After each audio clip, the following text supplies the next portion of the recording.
Bismillahirrahmanirrahim. Assalamualaikum warahmatullahi wabarakatuh.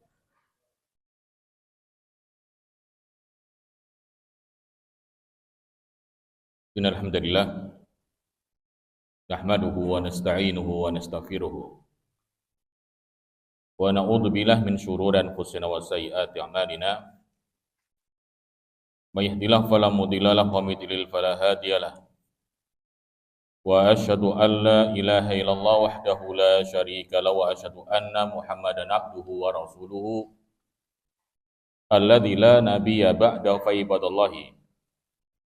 Binafsi wa iyyakum bitaqwa faqad fazal muttaqun.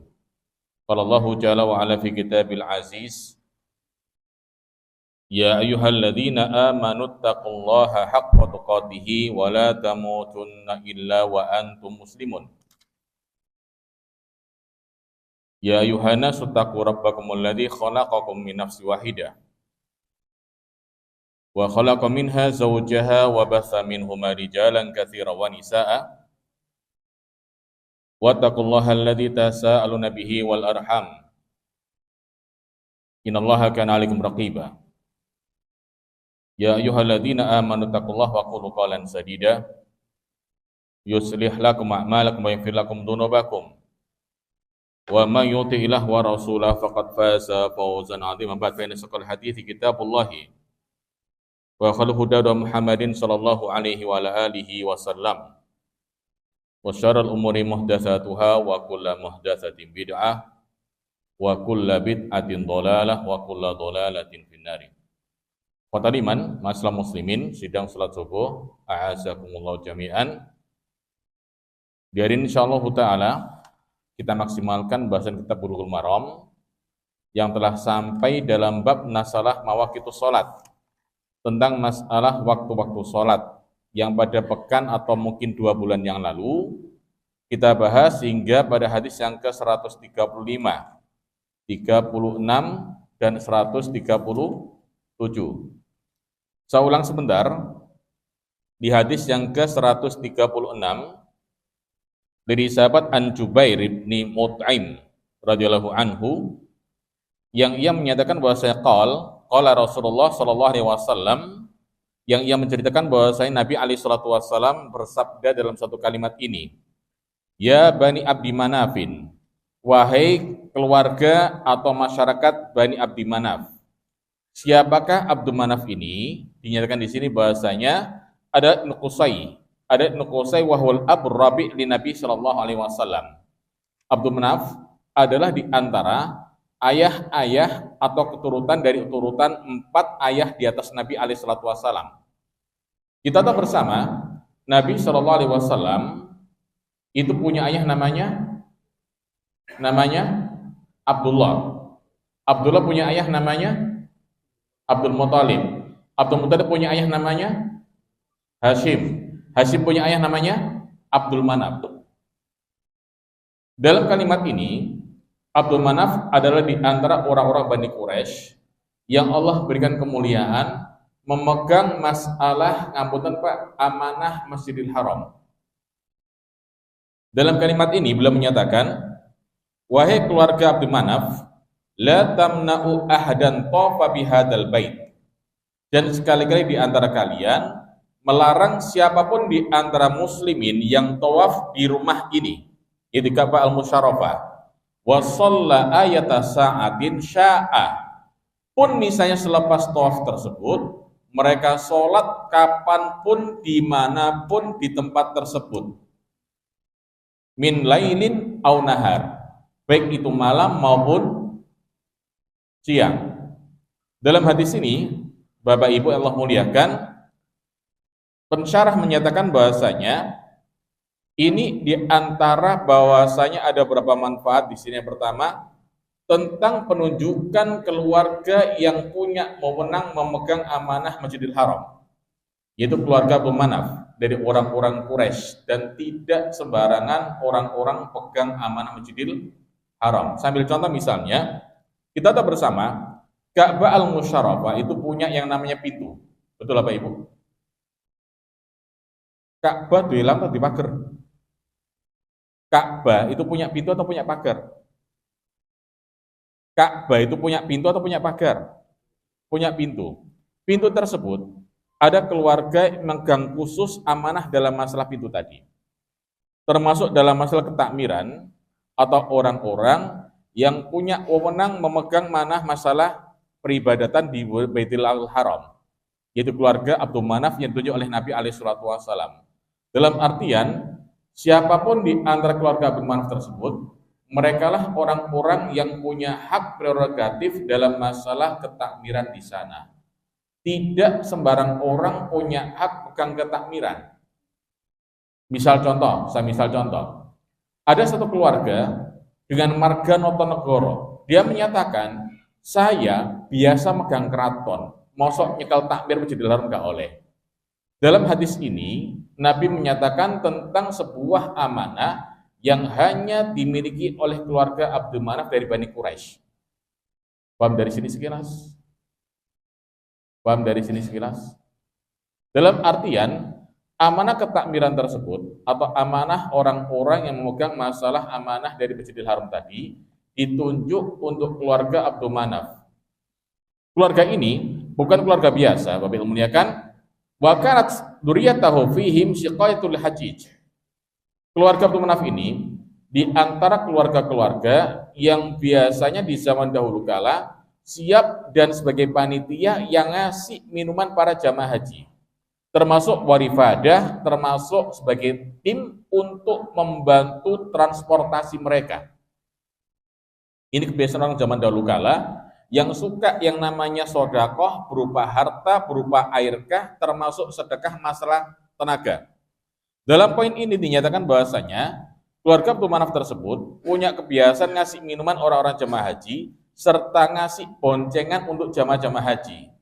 Wahum kummatus syarafi fi Quraisy. Dan keluarga Abdul Manaf ini di antara keluarga yang punya kedudukan mulia di masyarakat Quraisy. Kemudian yang berikutnya pula, wa qala ba'dhum innal haditha la yu'ti syai'an min hadain ma'nayaini wa innama huwa khitabun muwajjahun ila wulatil bait. Dalam hadis ini pula secara jelas menunjukkan tentang masalah wulatul bait, yaitu para ketakmiran masjid tersebut ditunjuk oleh Nabi Shallallahu alaihi wasallam bi alla yamna'u minhu ahadan fi ayyi waqtin, termasuk beliau pula keluarga tunas tersebut dilarang melarang siapapun dalam waktu kapanpun untuk sholat di sana. Kita tahu bersama pada hadis yang sebelumnya, di hadis yang ke 135,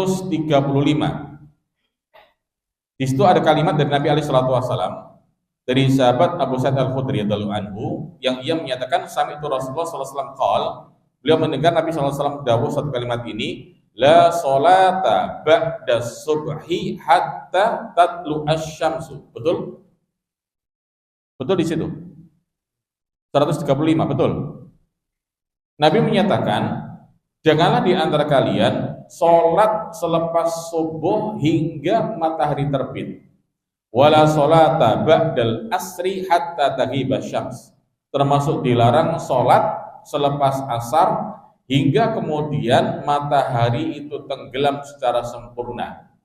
Dalam poin ini, para ulama memberikan sebuah formulasi bahwasanya inilah timing-timing waktu yang umat Islam dilarang sholat di waktu-waktu tersebut. Tapi dalam hadis ini, beliau menyatakan bahwasanya sallallahu alaihi wasallam agar keluarga Abdul Manaf tidak melarang siapapun yang tawaf di Baitullahil Haram untuk sholat selepas itu. Baik itu saat malam pun, siang pun, haitsu kanat aisyah. Dalam keadaan apapun, waktunya kapanpun pula. Dalam artian, waktu-waktu yang terlarang sholat di sana, ada kekhususan untuk Masjidil Haram, di mana umat Islam bebas sholat kapanpun, di waktu kapanpun pula. Dari hadis ini pula, para ulama memformulasikan bahwasanya inilah di antara pula adanya tentang masalah sholat dawatus asbab, tentang sholat-sholat yang ada sebab di sana, sehingga larangan tersebut mungkin bisa jadi dikhususkan untuk sholat secara umum. Sambil contoh misalnya, ketika orang-orang ingin sholat mutlak 2 rakaat di waktu yang diharamkan dilarang.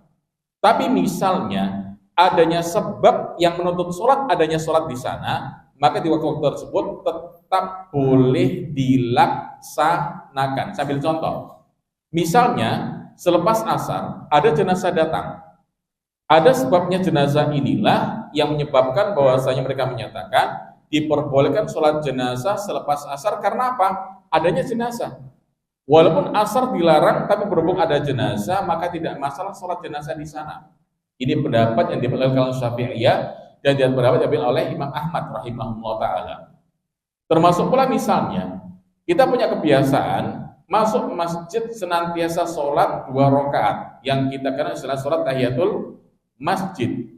Pun misalnya selepas subuh kita sholat di sana, mungkin kita menghadiri kajian yang jad itu kita masuk masjid. Selepas sholat subuh pun tetap dianjurkan dan diperbolehkan sholat sunnah tahiyatul masjid. Dengan dasar hadis ini pula, adanya sebab yang menuntut seorang hamba yang ia bisa sholat di waktu-waktu dilarang oleh Allah Subhanahu wa ta'ala. Saya masuk sekarang, Bapak Ibu yang Allah muliakan, di hadis yang ke-137 dari kisah dari Abdullah ibn Umar radhiyallahu anhuma, anna Nabi sallallahu alaihi wasallam qaal, di mana Nabi alaihi salatu wasallam satu kalimat ini, asy-syafaqu al-humratu. Dinamakan syafaq adalah al-humra. Apa itu syafaq? Al-humra ini adalah istilahnya baqiyatul dha'i syamsi wa humratuha fi awalil lail, yaitu warna merah dari sisa warna putih matahari pada masuk awal malam.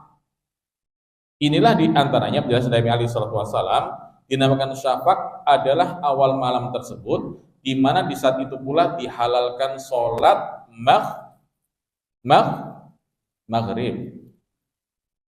Saya masuk di hadis yang ke-138 dari sahabat Abdullah ibn Abbas radhiyallahu anhuma.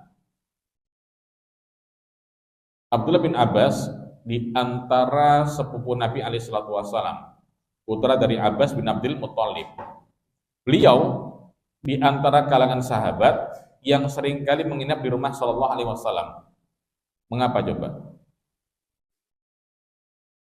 Sepupu boleh nginap nggak kira-kira, Bapak? Sepupu boleh nginap betul? Kan ada istri kita. Sepupu itu mahramnya istri bukan?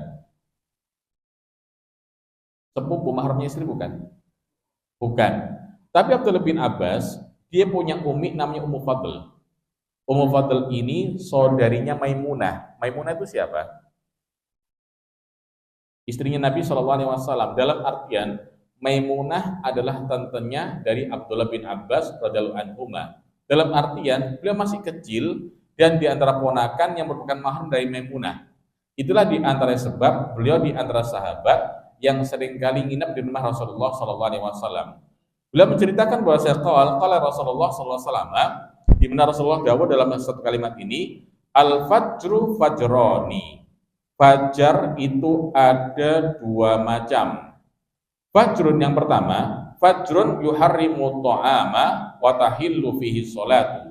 Beliau menyatakan, fajar yang pertama adalah fajar yang diharamkan makan di sana bagi orang-orang yang ingin melaksanakan puasa. Wa tahillu fihi sholat, dan dihalalkan sholat di sana. Itu fajar yang dihalalkan masuk waktu sholat subuh, yang kita kenal dengan istilahnya fajar shadiq. Yang kedua, wa fajrun tahrumu fihi sholat, dan fajar yang saat itu di mana sholat dilarang dilaksanakan. Karena apa? Ai sholatus subhi, yaitu sholat subuh, yaitu di mana ketika saat itu belum waktunya masuk sholat subuh. Kita tahu bersama, sholat itu sah di saat waktu telah masuk. Dalam poin ini Nabi menyatakan, ada satu fajar, yang fajar tersebut, yang waktu sholat belum masuk di sana, sehingga sholat subuh diharamkan dan tidak boleh dilaksanakan karena belum masuk waktunya. Wa yahilu fi ta'am, Tapi makan masih boleh. Ini bagi orang-orang yang ingin puasa. Ini yang kita kenal dengan istilahnya fajar kadhib. Dalam kisah ini pula, walil hakim min haditsin Jabirin nahwuhu, dari kisah dari Imam Hakim dari Jabir radhiyallahu anhu, wa zada fil ladzi yuharrimu ta'am, ditambahkan perkara-perkara yang diharamkan makanan di sana, innahu yadhabu mustafilan fil ufuq, yaitu di saat ketika hilangnya di sana mustatir memanjang di ufuk itu. Wa fi akhiri innahu kadana bisirhan, di mana fajar tersebut mirip kayak dana bisirhan, kayak ekornya sirhan. Apa itu sirhan? Sirhan ini adalah ismun minal asad aminad dhi'bi, semacam nama dari binatang berupa lion atau singa atau seekor serigala atau rubah. Itulah bentuk dari fajar kadhib yang memanjang ke arah atas, warnanya keputihan kebiru-biruan ke atas, bukan melebar memanjang, tapi dia ke atas.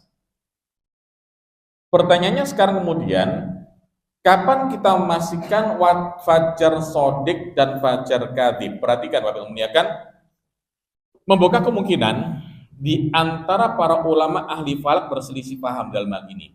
Saya ambil contoh di Indonesia, ada dua tokoh ahli falak yang tidak akan pernah bertemu dalam masalah ijtihad mereka masing-masing.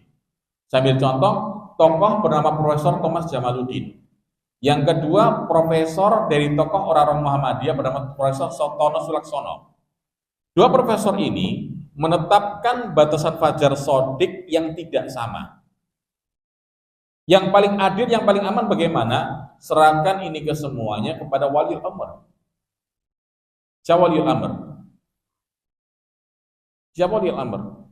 Pemerintah sudah.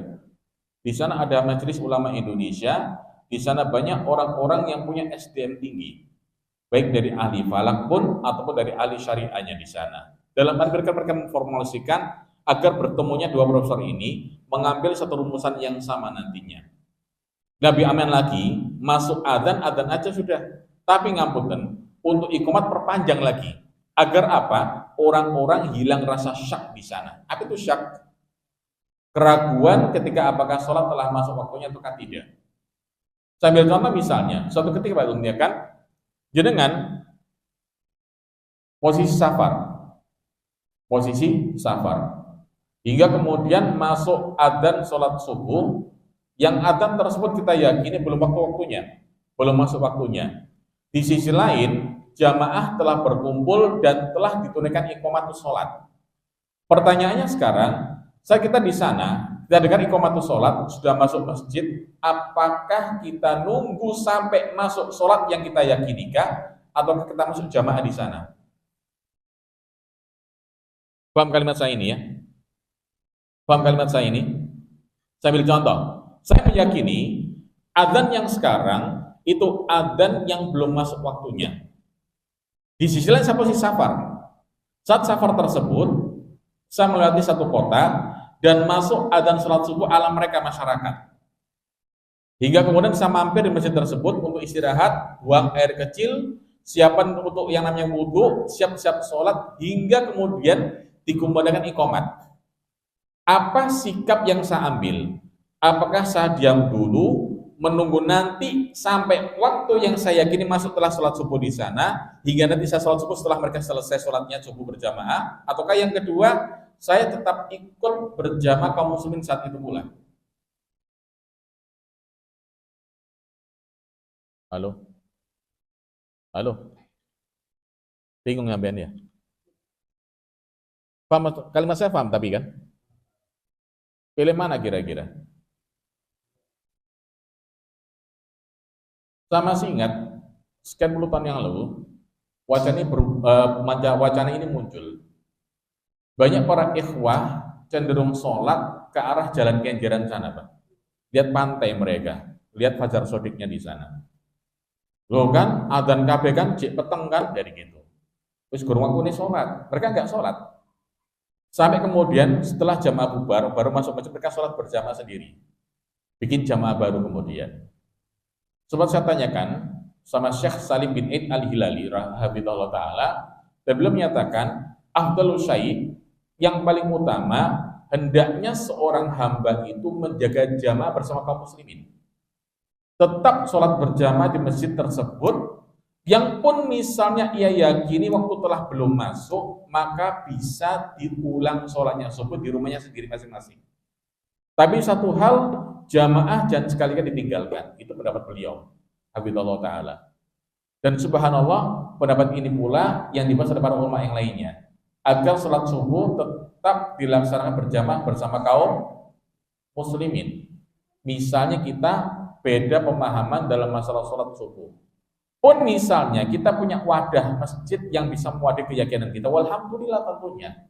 Yang jadi masalah saat kita hidup di masyarakat yang beda dengan keyakinan kita. Saya ambil contoh saya, di kawasan pertemuan sana, gak ada masjid yang model seperti kita saat ini.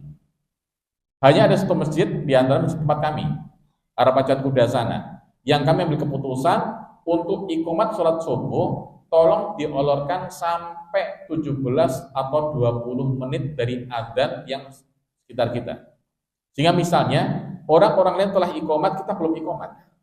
Setelah mereka sholat, kita baru iqomat sholat. Itu sambil pendapat untuk jamaah kami kesemuanya, untuk mewadahi keyakinan mereka agar tidak syak dalam masalah pelaksanaan sholat subuh mereka tadi. Ada pertanyaan? Ada pertanyaan? Ada pertanyaan? Silakan, barakallahu fikum.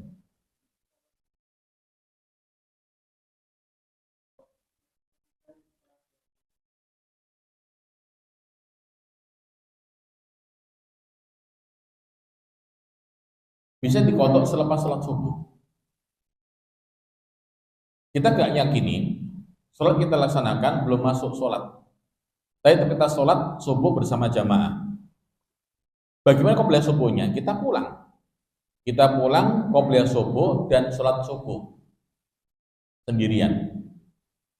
Konsekuensi menjaga jamaah sebagai kaum muslimin. Berarti sholatnya berapa kali itu? Bersama masyarakat. Sunnah rokaat, dua rokaat qobliyah subuh sama sholat subuh. Berarti 6 rokaat nanti dia. 4 rokaat di rumahnya dia masing-masing. Wallahu ta'ala a'lam bishawab. Yang lain? Yang lain?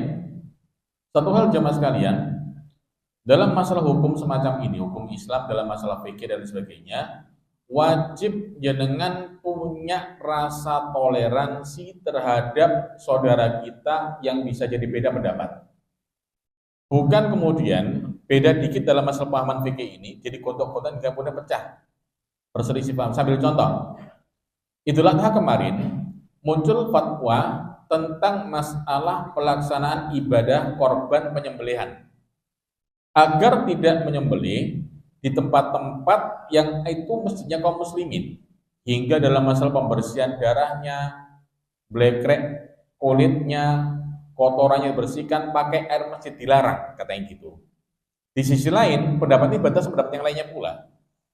Ada di antara ikhwah ambil satu pendapat, ojo sampai beleh nang kawasan masjid, ojo sampai bandeti nang kawasan masjid, ojo sampai nimbagi daging nang kawasan masjid. Di sisi lain mereka menyatakan lu gak iso, ada fatwa yang kedua. Ingat, perhatikan, tidaklah seorang syekh mengeluarkan fatwa kecuali sesuai dengan keadaan yang beliau hidup di sana. Sambil contoh, fatwa ini muncul dari Syekh Shalih Al Fauzan hafizahullah taala, yang beliau melihat tentang keadaan masyarakat Saudi. Di Saudi Arabia, untuk penyembelihan hewan korban dilarang dilaksanakan di masjid-masjid kaum muslimin atau halaman kaum muslimin atau halaman masjid kaum muslimin, di mana pelaksanaannya tempat jagal otomatis. Tapi satu hal, Saudi dan Indonesia masyarakatnya beda sangat jauh. Karena apa? Jumlah kita lebih banyak. Yang kedua, tidak semua masjid punya lahan khusus penyembelihan. Sehingga bukan kemungkinan di antara masjid tersebut penyembelihan di halaman. Tapi penempatan masalah dagingnya nantinya tetap di kawasan masjid, entah di emperan masjid atau halaman masjid atau mungkin ngapun serambi masjid juga. Dari sinilah mungkin kita beda pendapat, dan tolong jaga perasaan satu sama lain. Oke lah kita berpendapat A. Bukan artinya kita mencela pendapat yang B. Selama itu ada dalil dan juga ada fatwa yang jelas di sana. Wallahu ta'ala alam. Silakan Pak.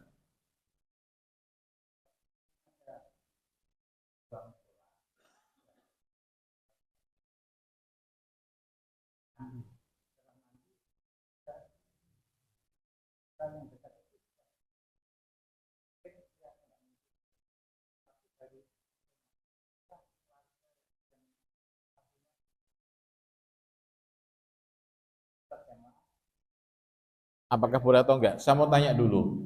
Adzan yang Bapak jawab yang mana kira-kira? Adzan yang Bapak jawab yang mana kira-kira? Saya ambil contoh. Sini ada musola, sana ada musola. Sini adzan, sini adzan. Yang Bapak jawab yang mana adzannya? Dua-duanya? Jawab kabeh loro kalo. Seru ngono lah, Mbak. Jawab salah satunya. Yang kita jawab adalah adzan tempat kita niat sholat. Pun misalnya kita terlambat datang, dapat tahiyat akhir misalnya, tetap Allah catat niatnya jamaah di sana. Sempurna pahalanya. Yang kita jawab adzannya tadi, bukannya dekat, yang kita jawab adzannya. Makanya saya tanya tadi, yang dijawab yang mana? Dua-duanya, masa dua-duanya?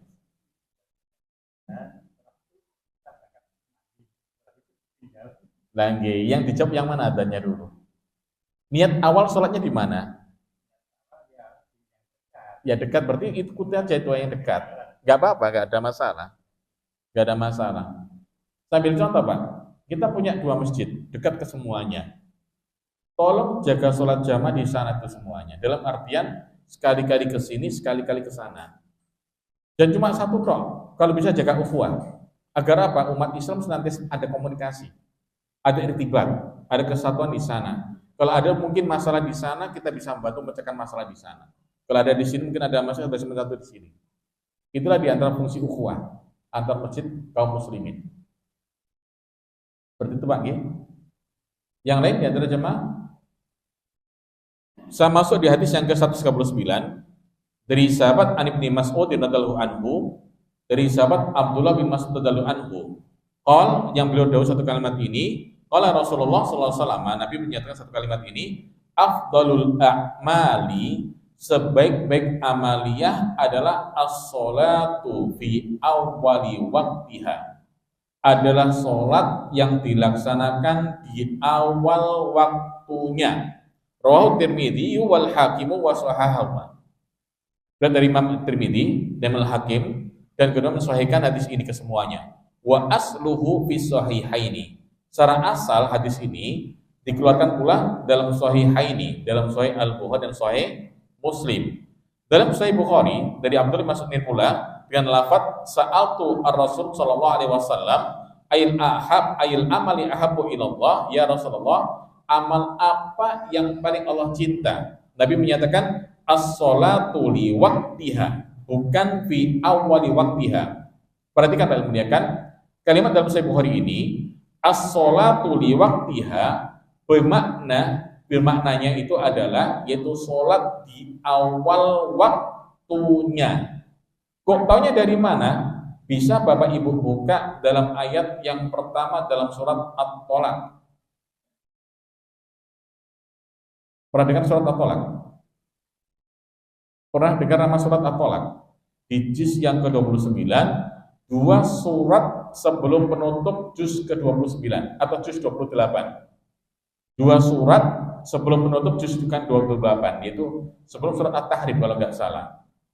Perhatikan, dalam ayat tersebut Allah menyatakan, ya ayyuhan nabiyyu idza talaqtumun nisaa fatalliquhunna liiddatihinna. Allah menyatakan, ya Nabi, saat engkau akan mentalak wanita-wanitamu, fatalliquhunna, kau talak mereka liiddatihinna. Lamnya pun sama. Lam ini adalah mustaqbilati awali iddatin, bimakna yang kau iddah di sana di awal waktu iddahnya mereka. Apa itu iddah, Bapak? Apa itu iddah? Masa penantian. Masa iddah dari seorang wanita ditalak adalah sekian bulan atau sekian waktu sucinya. Ini yang diambil pendapat oleh para ulama yang menjelaskan dalam Sahih Bukhari tersebut, as-sholat di waktu makna adalah sholat di awal waktunya. Ada beberapa pelajaran di sini, Bapak muliakan. Yang pertama, inna afdhal a'mal as-shalihat huwa ada sholat al-mafruḍati fi awwaliha. Di antara amal yang terbaik adalah seorang muslim menunaikan sholat di awal waktunya. Perhatikan, awal waktu bukan berarti masuk dar langsung adzan, tidak. Saya ulang lagi Pak ya, awal waktu bukan berarti begitu masuk tet langsung adzan, bukan. Dalam artian bisa ditunda sebentar. Mungkinkah ada kesibukan? Saya beri contoh misalnya, kita bekerja di sebuah sekolah. Sekolah ini punya aturan jam pembelajaran di mana sholat duhurnya misalnya diundur agak lama 15 menit baru kemudian adzan. Apakah boleh? Apakah boleh? Bapak Ibu, saya ambil contoh. Tempat kita ada sebuah sekolah. Atau Yiba ini ada sebuah sekolah. Sekolah kita, zuhur itu istirahat. Tapi adzannya, pelaksanaan sholat zuhurnya agak molor 20 menit. Apakah boleh? Boleh, itu masuk awal waktu itu diantaranya. Ini ditaksi nantinya Pak, ada kekhususan di sini. Saya ambil contoh misalnya, kita pernah bahas tentang fi'liyah Nabi yang sempat beliau mengolor waktu sholat isya hingga pada akhir malam. Masih ingat kemarin? Masih ingat kemarin? Tentang waktu sholat, Nabi sempat di waktu akhir malam sholat isya berjamaah kaum muslimin di saat sahabat lelet. Tahu lelet Pak Ibu ya? Belum kumpul ke semuanya. Hingga dengan sama beliau, selepas sholat beliau menyatakan, innahu la waktuha. Inilah waktu yang paling tepat. Laula an asyqa ala ummati. Kalau misalnya nggak berkat umatku, kalau sholat malamnya isya lebih malam lagi. Berhubung berat, maka inilah saya jelaskan yang paling tepat waktu semakin malam isyanya itu. Sama dengan ini pula, kita pernah mendengar tentang masalah ibrad sholat zuhri, tentang menunggu agak dingin waktu sholat zuhur. Pernah kita bahas bukan? Pernah kita bahas bukan? Itu di antara poin pula ada taksis, pengkhususan. Ketika ada udur, boleh diundur selama tidak molor banget. Seperti tadi kita punya sekolah di sini misalnya, waktu zuhur masih banyak aktivitas pembelajaran yang belum tuntas, boleh diakhirkan sebentar. Entah 15 atau 20 menit baru kemudian adzan. Ini masuk dalam waktu sholat yang paling awal pula. Bukan berarti saya menyatakan tadi, langsung adzan, langsung sholat, tidak. Kita tunggu sebentar, nggak ada masalah. Intinya menjaga waktu sholat di awal waktunya. Yang kedua di antara faedah hadis ini pula, itu sholawatil khamsi, tentang keutamaan agungnya sholat yang 5, yaitu sholat lima waktu. Wa fadilatul ihtimam bibihin, dan keutamaan bagi para hamba yang punya perhatian besar dalam masalah sholat di awal waktunya tersebut. Kemudian diantaranya pula, dalam hal hadis ini pula, ada sudut yang lain. Ja'a fi ba'dil ahadits anna Nabi sallallahu alaihi wasallam as-su'ila, dalam hadis yang lain sempat Nabi ditanya oleh kalangan sahabatnya, ila mali afdal ya Rasulullah, amal apa yang paling utama? Beliau menyatakan qal imanu billah, yaitu iman kepada Allah dan Rasulnya sallallahu alaihi wasallam. Hadis ini kaitan masalah keyakinan iman. Hadis yang berikutnya yang kita bahas barusan kaitan masalah amaliyah anggota badan. Dalam artian Nabi ditanya oleh kalangan sahabat dan beliau jawab sesuai dengan keadaan sahabat tersebut. Sambil contoh misalnya, ada seorang sahabat yang kuat badannya dan punya keberanian. Ketika ditanya, ya Rasulullah, ayya amal afdal? Ya Rasulullah, amal paling utama. Beliau menyebut jihad. Kenapa kok jihad? Yang tanya orangnya kuat, punya keberanian, punya skill dalam bertarung. Amal paling utama jadinya adalah jihad.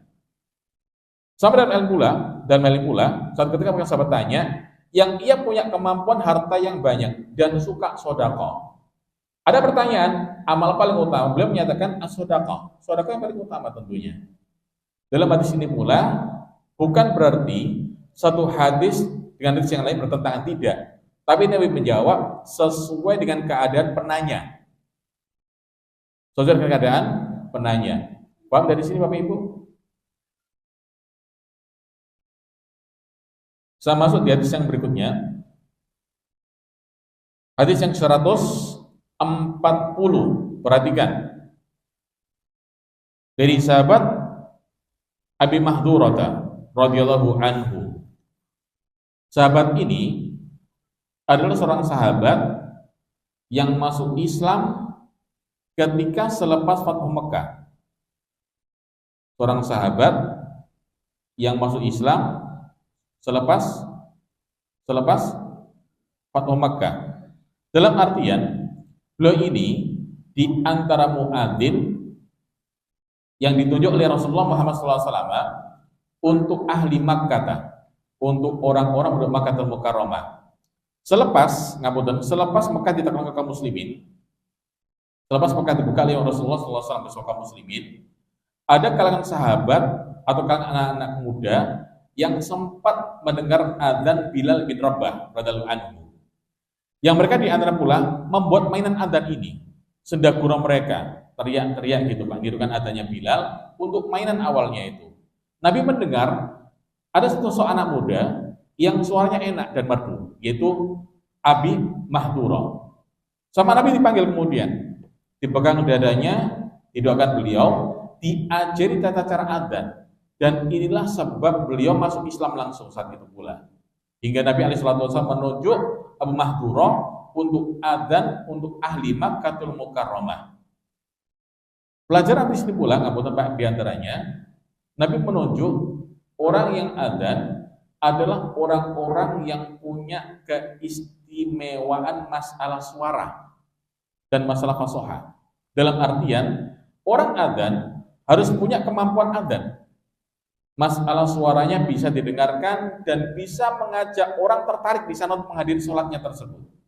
Atau yang kedua pula, orang-orang ini punya amanah, yaitu apa? Suaranya kuat, bisa menyuruh orang muslim yang jauh tempatnya. Suaranya keras, lantang.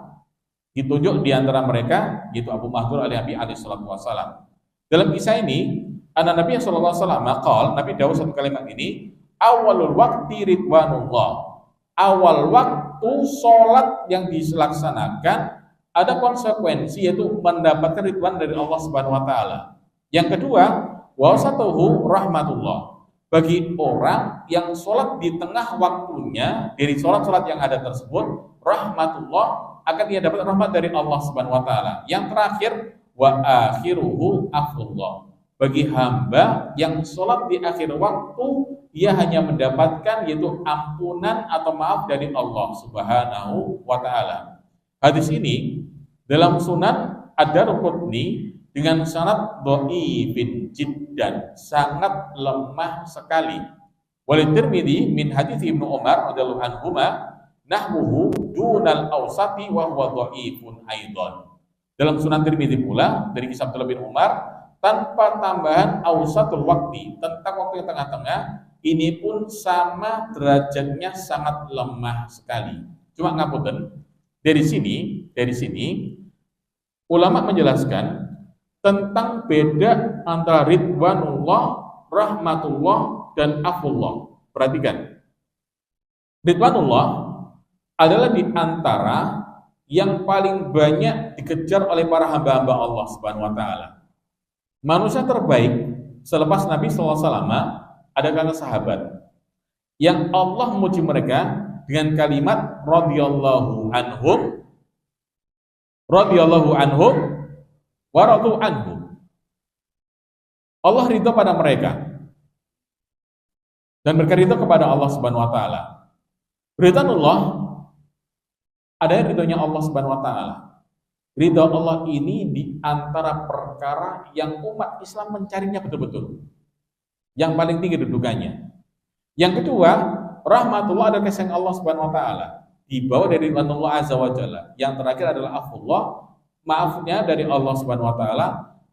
Kedudukan paling rendah yaitu orang-orang yang buka kemungkinan saat sholat mungkin agak malas, mungkin agak berat, hingga itu pada akhir waktunya.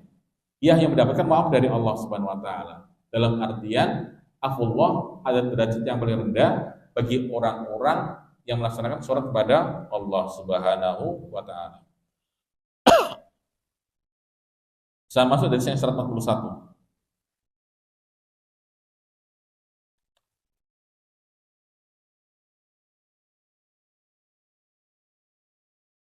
Wa Ibnu Umar radhiyallahu anhuma, dari Abdullah bin Umar radhiyallahu anhuma,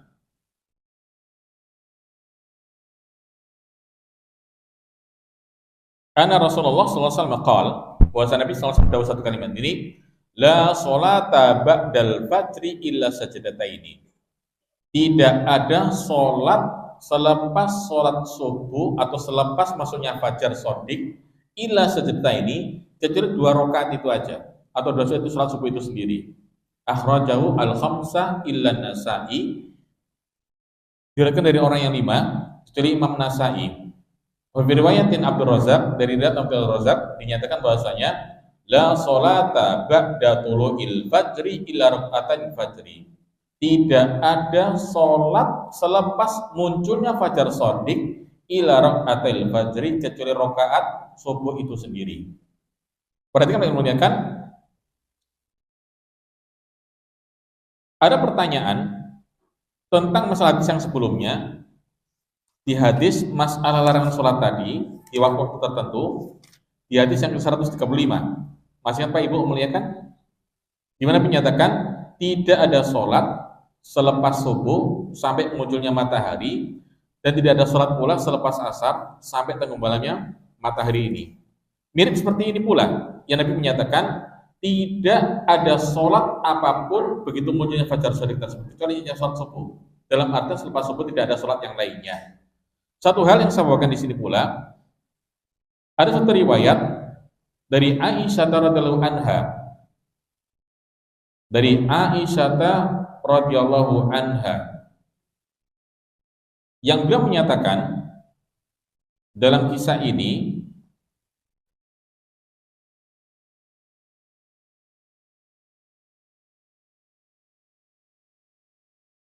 Aisyah menyatakan dalam kisah beliau dalam Sahih Al-Bukhari, bahkan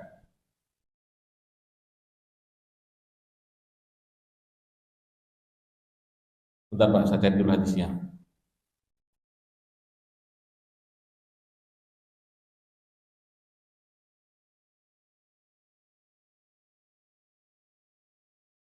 Aisyah menyatakan Nabi sallallahu alaihi wasallam sempat sholat 2 rakaat selepas asar bahkan. Ini sebagai dalil bahwasanya qalat, ia menyatakan bahwasanya ma taraka Rasulullah sallallahu alaihi wasallam raka'ataini ba'dal asri indi qattun. Beliau menyatakan dalam Sahih Bukhari, Nabi sallallahu alaihi wasallam tidak pernah melaksanakan 2 rakaat selepas asar di rumah saya. Dalam arti Nabi enggak pernah meninggalkan sholat 2 rakaat selepas asar di rumah saya, qattun sama sekali. Bimakna ini kaitannya dengan hadis yang sebelumnya, di saat Nabi sholat di rumahnya Maimunah, yang sempat bertanya kemudian, sholat apakah ba'da asar ini ya Rasulullah? Beliau menyatakan, ja'atni wafdan min Bani Qais. Telah datang pada saya seorang keluarga dari orang Bani Qais yang menyebutkan saya, sehingga saya tidak sempat sholat ba'da zuhur dan aku qadha selepas asar ini pula. Hingga sahabat tanya, apakah kami belum mengkodoknya? Pula Nabi menyatakan, lah, tidak bisa kodok, dalam artian ini khusus untuk Nabi Shallallahu Alaihi Wasallam. Cuma para ulama menyatakan pula dalam hadis ini pula dari kisah Aisyah ini, sholatani, 2 sholat, ma tarakahuma Rasulullah Sallallahu Alaihi Wasallam. Sholat ini nggak pernah Nabi Sallallahu tinggalkan, yaitu yang di rumahnya beliau qatun sirran wala alaniyah, baik itu yang tidak banyak orang tahu maupun terang-terangan, yaitu apa? Raka'ataini qabla al-fajri wa raka'ataini ba'da al-asri, yaitu 2 rakaat sebelum subuh dan 2 rakaat selepas asar. Hingga di antara ulama menyatakan ini mungkin bukan khusus Nabi, tapi terbuka untuk kalangan sahabat, juga kalangan umat Nabi sallallahu alaihi wasallam yang boleh mengqadha sholat rawatibnya di waktu-waktu setelah itu pula. Wallahu taala alam bisawab. Saya masuk di hadis yang berikutnya.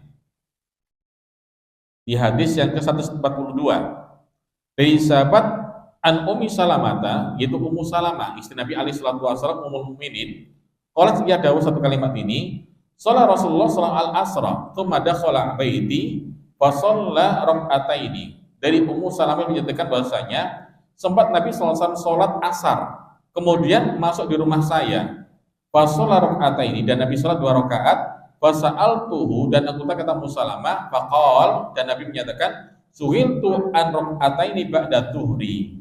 Saya disebutkan tadi sholat 2 rakaat sebelum selepas tuhur yang enggak sempat saya lakukan. Wasolaituhuma al-an, dan saya sholat sekarang ini selepas asar. Faqultu ya Rasulullah, apakah saya tanyakan ya Rasulullah, afanaqdihima, boleh enggak kami mengqadha pula idza fatata, saat kami enggak sempat sholat ba'da tuhur? Beliau menyatakan lah. Inilah di antara hadis yang menyatakan bahwasanya hadis ini bukan kemungkinan, ada dua pendapat. Yang pertama, hadis ini khusus Nabi Sallallahu Alaihi Wasallam tentang qadha sholat rawatib ba'da zuhur di waktu selepas asar. Di sisi lain pula mereka menyatakan, para ulama menyatakan hadis ini berlaku secara umum, dalam artian adanya sebab. Ketika seorang muslim terbiasa sholat rawatib ba'da zuhur hingga terlewatkan, enggak sempat kan kesibukannya, boleh diqadha sebagian qadha sholat qabliyah subuh. Ini di antara poin di hari ini. Mungkin ada pertanyaan terkait masalah materi hari ini, Bapak Ibu. Sebelum bisa masuk bab masalah adzan. Saya masuk sebentar bab masalah adzan. Babul adzan wal iqamah. Bab masalah adzan dan iqamah. Al-adzan, adzan ini dari kalimat lughatan secara bahasa min adzana yu'adzinu ta'dinan wa adanan. Dari kalimat adzana yu'adzinu. Wa huwa lughatul ilham, bermakna secara bahasa adalah ilham, pemberitahuan. Wal adzanu syar'an, secara syar'i artinya adalah i'lamu bidukhulil waqti sholati bi alfat makhsusatin. Bermakna adalah mengumumkan manusia tentang masuknya waktu sholat dengan alfat yang khusus, dengan lafaz-lafaz yang khusus. Dalam artian adzan ini tidak bisa setiap orang mengarang dengan cara mereka sendiri. Lafaz ini dituntut dengan wahyu dari Allah Subhanahu wa taala melalui penjelasan Nabi sallallahu alaihi wasallam tentunya. Wal iqamatu, iqamah adalah syar'an adalah i'lamu bil qiyam, pengumuman tentang pelaksanaan ila sholati, untuk pelaksanaan salat bihi nakhrusin, dengan penyebutan lafaz secara khusus pula. Dalam artian adzan dan iqamat lafaznya dari wahyu dari Allah Subhanahu wa taala, dari penjelasan Nabi sallallahu alaihi wasallam. Hukum adzan. Para ulama sepakat hukum adzan ini huma fardun kifayatun, fardu kifayah. Dengan fardu kifayah ini Pak ilmunya kan, ketika satu orang telah melaksanakan maka semuanya gugur dari dosa. Sambil contoh kisah fardu kifayah dalam masalah penunaikan perawatan jenazah. Ketika orang-orang tidak ada satupun yang mensolatkan jenazah seorang muslim, maka setiap manusia muslim itu dosa. Tapi misalnya telah ditunaikan oleh sebagian kaum muslimin, maka kewajiban ini gugur kemudian. Sama dengan pula masalah adzan. Di saat satu orang telah tunaikan adzan, maka kewajiban telah gugur. Dari ini pula kalau menyatakan bahasanya adzan ini hukumnya fardu kifayah. Yang berikutnya pula wajibul adzan wal iqamatu ala rijal. Diwajibkan adzan iqamat khusus untuk para laki-laki. Dalam artian maksimalkan laki-laki harus bisa adzan. Maksudnya bagaimana? Bukan adzan masjid, Pak. Tapi adzan di waktu tertentu. Saya ambil contoh. Di saat panjenengan bersama kalangan sahabat-sahabat panjenengan posisi safar. Adzan ini pun bisa dilaksanakan dimanapun ia berada.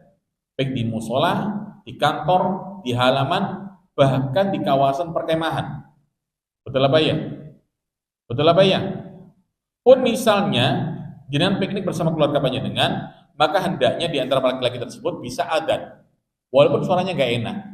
Tapi untuk masjid-masjid tertentu, untuk adzan di masjid, maksimalkan orang-orang yang punya keistimewaan di sana, suara yang bagus, yang bisa menarik orang-orang untuk hadir masjid-masjid Allah Subhanahu wa taala. Dalam poin ini, adzan iqamat diwajibkan untuk para laki-laki semata. Untuk perempuan bagaimana? Nabi menyatakan, laisa ala nisa'i adzan wala iqamah. Untuk perempuan, para ibunda-ibunda tidak diwajibkan adzan maupun iqamah.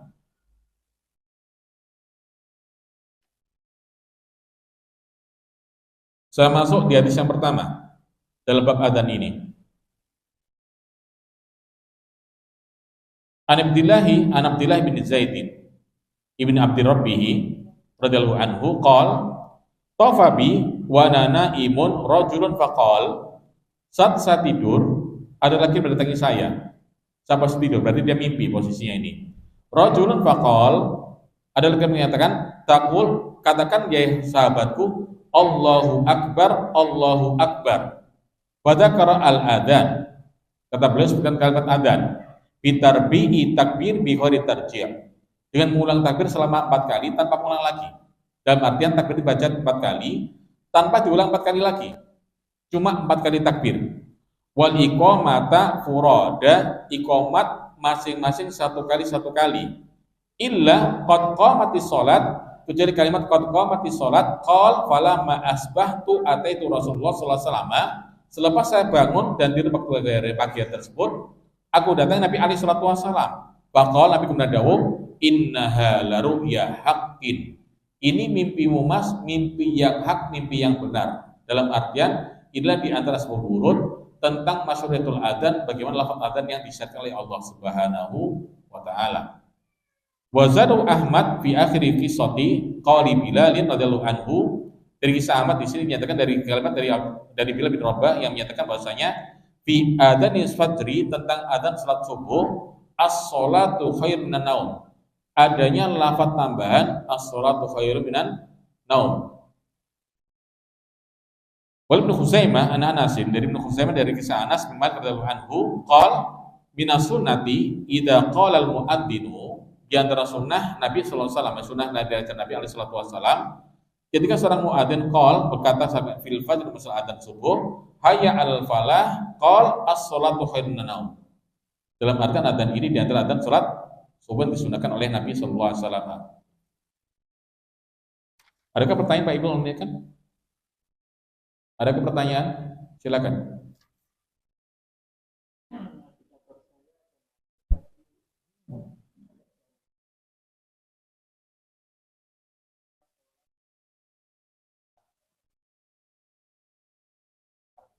Musola atau ruangan? Barakallahu fiik. Terus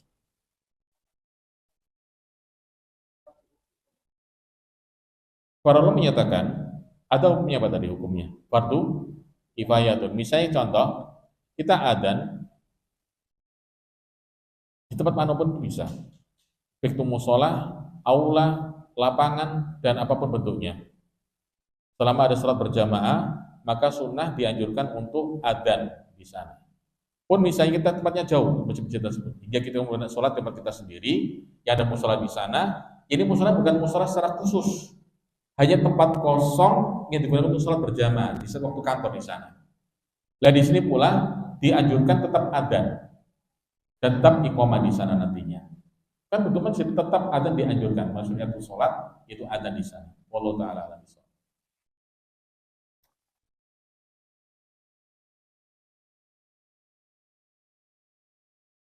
Ada pertanyaan, kapan iqamah dikumandangkan? Apakah pas waktu masuk waktu sholatkah, ataukah setiap ada rombongan yang masuk sholat? Iqamah dilaksanakan setiap sholat akan ditunaikan, baik itu sholat di masjidkah, ataupun orang-orang yang akan sholat berjamaah. Sekali lagi, iqamah disunahkan, tetap dikumandangkan di saat waktu sholat itu masuk telah akan didirikan, baik di masjid Allah Subhanahu wa taala maupun untuk rombongan sholat yang barusan datang, baik musola dan lain sebagainya kah, atau tanah lapang kah, mau sholat wajib tunaikan iqamah di sana. Yang kedua, kalau dua wanita mau sholat dan berjamaah di rumah, adzan ikut masjid, tapi iqamahnya bagaimana? Tanpa adzan dan karena apa? Ibu-ibu ummahat tidak dianjurkan dan tidak disyariatkan untuk adzan dan juga iqamah. Soalnya bagaimana Pak Ibu muliakan? Begitu masuk adzan boleh sholat. Begitu masuk adzan boleh sholat untuk para ibu dan di rumahnya masing-masing. Itu sholat sunnah tentunya. Lebih utama lagi, tunggu waktu adzan tuntas, dijawab adzannya dan baca doa selepas adzan. Yang lain? Fadhlu.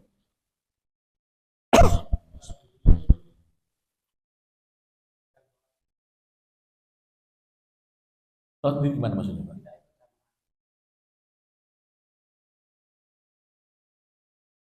Kenapa sholat sendiri? Oh, umahat. Untuk para ibunda, bisa sholat di rumah masing-masing, tetap jaga sholat-sholat sunnahnya, nggak ada masalah. Saya ambil contoh misalnya, saya seorang ibu, saya sholat di rumah saya. Masjid telah adzan, telah iqamat, telah selesai sholatnya. Apakah saya tetap wajib untuk sholat sunnah qobliyah maghrib atau sholat qobliyah subuh? Tetap sholat qobliyah di sana. Nggak ada masalah.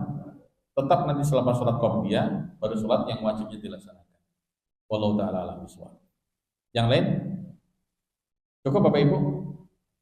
Yang mudah dari Allah Azza wa Jalla. Bila maafkan aku qouli hada, subhanakallahumma wa bihamdika asyhadu an la ilaha illa anta astaghfiruka wa atubu ilaik. Wassalamualaikum warahmatullahi wabarakatuh.